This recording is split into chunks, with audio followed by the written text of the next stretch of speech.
Une vieille sans-abri qui se rend fréquemment dans un parc affronte 3 hommes qui menaçaient un garçon sur le chemin de sa maison et lui sauvent la vie avec l'aide de ses amis spéciaux.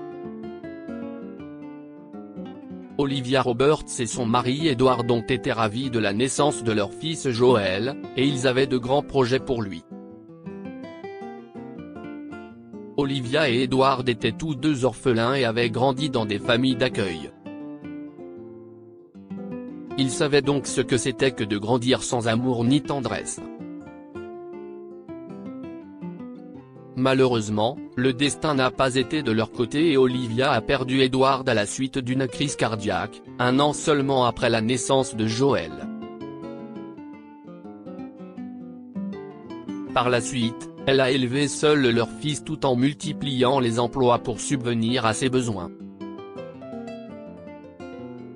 Joel, âgé de 6 ans, était un garçon au grand cœur qui n'hésitait jamais à aider quiconque était dans le besoin.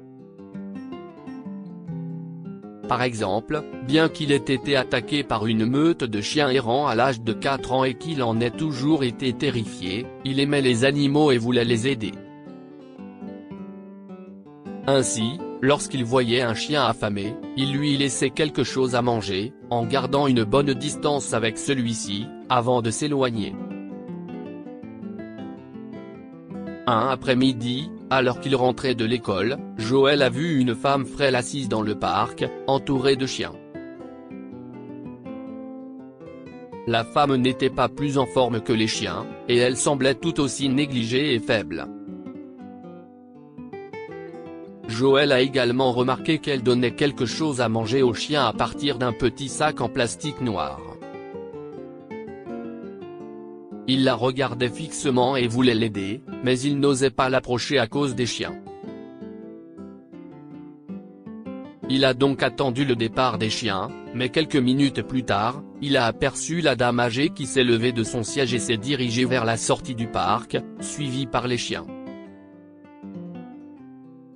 Joel s'est enfui, terrifié à l'idée que les chiens l'attaquent. Le lendemain, il a pris son déjeuner à l'école et l'a laissé à l'endroit où il avait vu la dame la veille.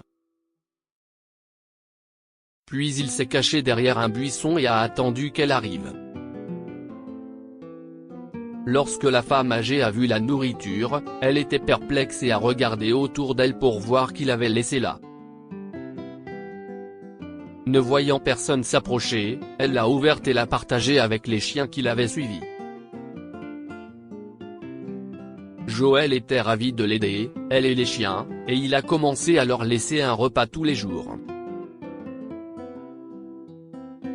Un jour, en rentrant de l'école, il a appris par les voisins que sa mère a été transportée d'urgence à l'hôpital.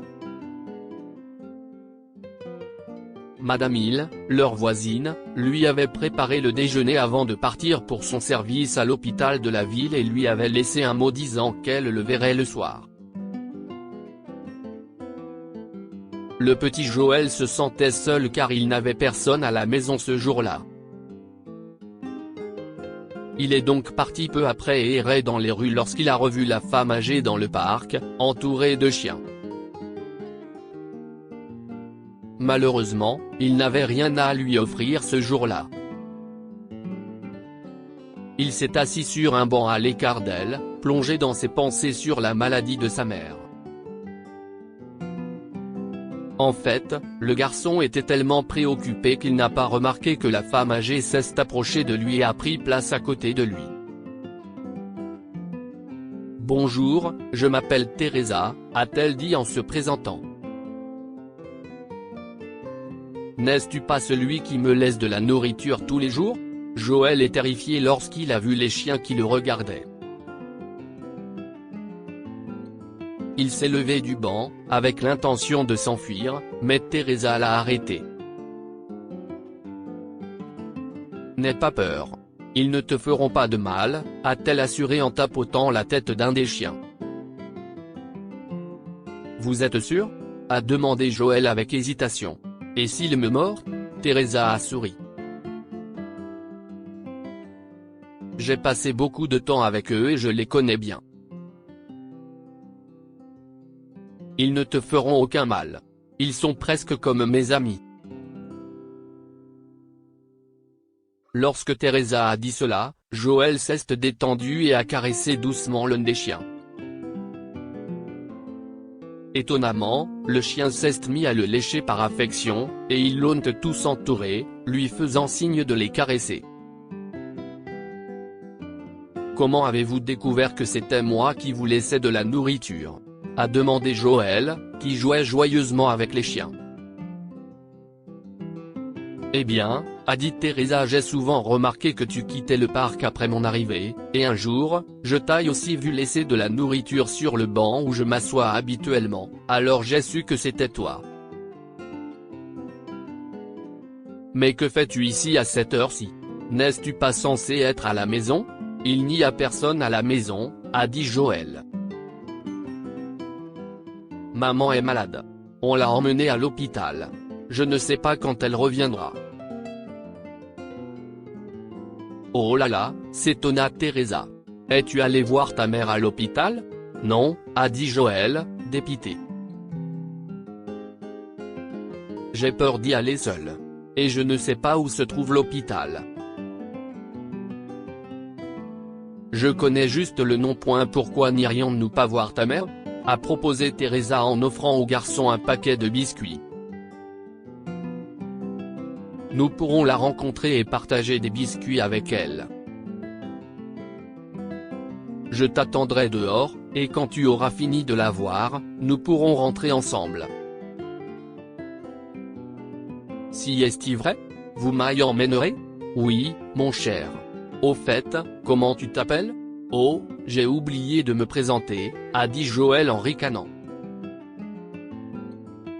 Je suis Joël, Joël Roberts. Si est un joli nom. Alors, on y va maintenant, Joël? A demandé Teresa. Le garçon a hoché sa petite tête et l'a rejointe pour aller voir sa mère. Vous habitez ici? Demanda Joël en quittant le parc. Oui, Joël, a dit Teresa. Je suis sans abri et ce parc me semble être ma maison. Lorsque Joël a vu Olivia à l'hôpital, cette dernière a été choquée. Joël, chérie, que fais-tu ici tout seul? Joël lui a raconté sa rencontre avec Teresa, comment elle l'a accompagné et lui a donné des biscuits. Olivia était émue par la générosité de la dame âgée et a demandé à son fils de la remercier pour son aide. Cependant, elle s'est inquiétée de voir son fils de 6 ans seul avec une sans-abri. Elle a donc conseillé à Joël de ne pas s'approcher d'elle seule ou lorsqu'il n'y a personne d'autre dans le parc. Elle a également demandé à Madame Hill de le surveiller de plus près jusqu'à ce qu'elle rentre chez elle. Cependant, au fil du temps, Joël et Teresa sont devenus de bons amis. Joël passait souvent au parc avant de rentrer chez lui et, avec l'argent qu'Olivia lui avait donné, il achetait de la nourriture pour Teresa et les chiens qui venaient souvent au parc avec elle. Un jour, Joël venait de quitter le parc après avoir rencontré Teresa lorsque la femme âgée a remarqué que 3 hommes robustes le suivaient. Ils semblaient avoir une quarantaine d'années et étaient assez grands et musclés. Teresa les a vus partir peu après le départ de Joël. Depuis plusieurs jours, elle les avait également vus les fixer, elle et Joël, lorsqu'ils nourrissaient les chiens. Ils font exprès de le suivre? S'est demandé la femme âgée, craignant que le garçon ne soit en danger. Elle a quitté le parc et a vu l'un des hommes s'approcher de Joël par derrière et le forcer à aller dans une ruelle voisine. Teresa savait qu'elle devait agir rapidement avant qu'il ne soit trop tard. Elle s'est précipitée vers la ruelle et a lâché les chiens en direction des hommes. Lorsque l'un d'eux s'est retourné en entendant les chiens aboyer, ils se sont mis à courir pour se sauver. Le petit Joël a couru vers Teresa tandis que les chiens sautaient sur les 3 hommes, les empêchant de s'enfuir. « N'essayez pas de vous enfuir », les avertit Teresa. « Sinon, je leur ordonnerai de vous mordre. » Elle a ensuite demandé à Joël d'aller au parc et de demander que quelqu'un appelle la police. Lorsque les policiers sont arrivés, ils ont arrêté les 3 hommes, qui ont admis avoir eu l'intention de cambrioler la maison du garçon. Il s'est avéré qu'ils suivaient Joël depuis environ une semaine après avoir découvert qu'il était seul à la maison. Ils avaient prévu de cambrioler sa maison, de le kidnapper et de demander de l'argent à sa mère, mais Teresa a empêché tout cela de se produire. Les officiers ont remercié Teresa d'avoir aidé le garçon et l'ont ensuite raccompagné chez lui. Lorsqu'Olivia a appris ce qui s'était passé, elle a été remplie de gratitude envers Teresa. Par conséquent, lorsqu'elle est sortie de l'hôpital, la première chose qu'elle a faite a été de rendre visite à Teresa et de la remercier. « Je ne peux pas exprimer à quel point vous m'avez aidé, Teresa », a déclaré la femme. « Sans vous, Joël aurait pu être en danger. » Plus tard, elle a aidé la vieille sans-abri à louer une maison. Teresa ne voulait pas laisser les chiens derrière elle et, plus tard, Joël l'a aidé à leur construire des niches. Teresa a commencé à tricoter des bonnets et des gants qu'elle vendait pour gagner sa vie, et la femme qui avait perdu sa famille et sa maison dans un incendie avait maintenant un travail, un abri et même des gens qui s'occupaient d'elle. Que pouvons-nous apprendre de cette histoire? Soyez gentils et aidez les personnes dans le besoin. Grâce à la gentillesse de Joël envers Teresa et les chiens, elle l'a à son tour aidé à se sauver des kidnappeurs. Les chiens sont en effet les meilleurs amis de l'homme. Les chiens errants que Teresa a nourris et soignés l'ont aidé à sauver la vie de Joël.